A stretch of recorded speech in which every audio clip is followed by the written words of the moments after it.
news here in Minnesota, in the Twin Cities. Tomorrow, the big race, not only for Minneapolis mayor, but a lot of council races, school board, park board races going on. Again, we're speaking with Jean Massey. She's Executive Director of FairVote Minnesota.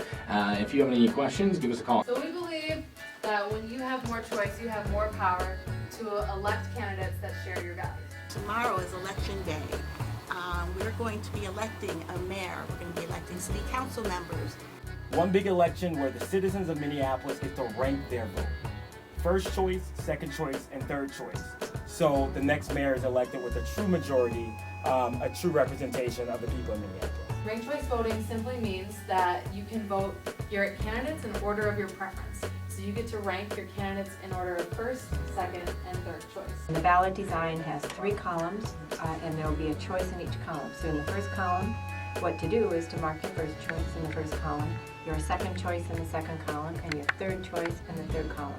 And if the first choice gets 50 plus 1, it's done, right? It's done. Then the voters have spoken, and the will of the majority has prevailed very easily. And that's not uncommon in a race where there's a strong incumbent. And there are several council races this year where that's the case.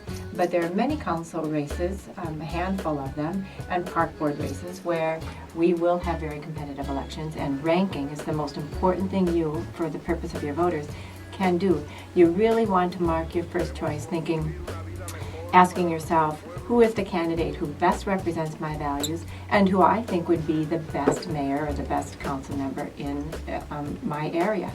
And then you mark a second choice thinking, well, who's good next to that candidate? If my candidate doesn't have enough votes to win, who is my second preference and who's my third preference? There's absolutely no disadvantage to ranking. In fact, it's to the voters' full advantage to continue to rank. The more you rank, the more power your ballot has, because it has influence all the way through. It takes away that very negative feeling we have when we feel like we have to be strategic with our vote. Like, Sure. Oh boy, I might waste my vote on a candidate. And we all who know can't what win. that's like. And we know what that's like. Yep. And voters don't like that. And this just gives us a much more diversity of choice. Voters love ranked choice voting because it takes away all that strategic option. You Right. really you vote your heart and your head. Who is the person who represents my values the best, who I think is going to do the best job in that position, and I don't have to be strategic. I won't waste my vote, and I won't help elect the candidate I like the least. So I can vote my heart, and that's very empowering for voters, and that's what we get to do tomorrow on Election Day. Well, what kind of reaction have you seen from the candidates that are a part of this, especially the ones in the more contested races? How has that fared for FairVote Minnesota? We've seen the candidates respond very favorably. It's fun to watch this campaign unfold over the last 5, 6, 7 months. Usually candidates spend time trying to simply get into first place by attacking other people, right? And in this election, we've seen a kind of unique coalitions be merged, simply because people are forced to campaign not only to their small base of supporters, but the overall majority of people. We're already seeing the kind of coalition building that this fosters and promotes by the candidates and by the voters. It has created a much more civil conversation. The attacks that we normally see in a race simply haven't appeared, and if they do, they're very short-lived. So they're much more civil, the conversation is much more substantive and issue-focused.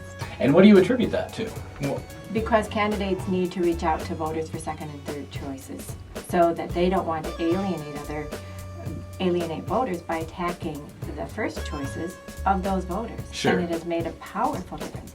And then the other big advantage is that whoever wins is the candidate who most successfully appeals to the most voters for second and third choices. Because it's competitive, very unlikely there will be a winner in the mayor's race with just first choices. The candidate will be a race won by second and third choices. And at the end of the day, the person who takes office will be reflective of that broad majority of voters, not just their narrow base.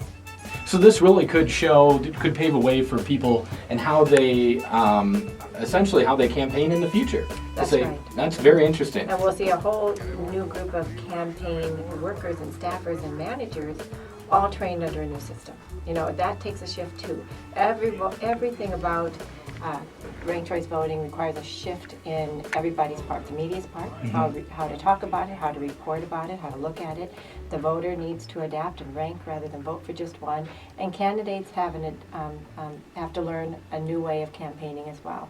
Because candidates can no longer win with just 35 or 40% of the vote and write off the rest of the voters. Right. Now the appeal has to be to a broad majority, and compromising and problem solving on behalf of all the voters is what this fosters. Imagine what a difference that would be compared to where we are now in our political process. I like that somebody has to win with over 50% of the vote. That means that every vote is important.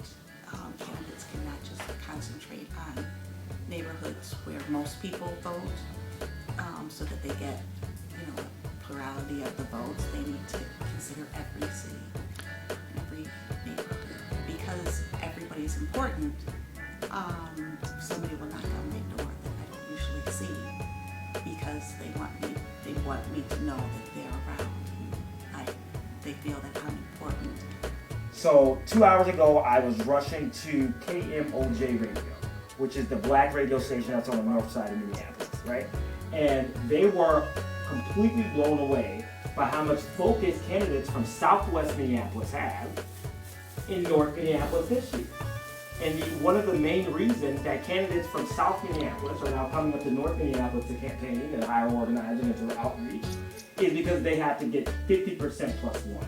Not just coming first, but campaign with a true majority. We're here today because we're going to be volunteering tomorrow to do voter education on ranked choice voting at the polls. We're the organization partnered with the city of Minneapolis to educate people on what ranked choice voting is. No, what I really enjoyed is I was going around this summer, just here, this is how you do ranked choice voting, when we were at the state fair, and it was, here's 3 different types of candy. Rank your favorite. As a little 4-year-old, this is my favorite, this is my second favorite, this is my third favorite. This is easy. 4-year-old can figure it out. So I'm pretty confident in the adults. It means that if your first choice candidate doesn't have enough votes to win, your vote is not wasted, your vote is transferred to your second choice. If your second choice candidate doesn't have enough votes to win, your vote is not wasted, it's transferred to your third choice. In ranked choice voting, candidates need to win with the majority of votes to win, so they have to have 50% plus 1. So in the old system, whoever had the most amount of votes was the winner. So let's say there's like 4 candidates on the ballot, and someone has 40% of the votes, but other candidates have like a smaller amount. That candidate would win with just 40%. But that means that the other 60% of people that voted didn't get what they want. It doesn't water down your vote to vote your second and third choice. In fact, it empowers your vote, or it adds more power to your vote. Okay, so I'm gonna grab a bucket real quick here. So these are the information stations that you guys are all going to have. So you're gonna have a handy dandy lawn sign that tells you to rank your vote and voter information. You'll get a stake with it, you stick it right in the ground, it will help draw people to you.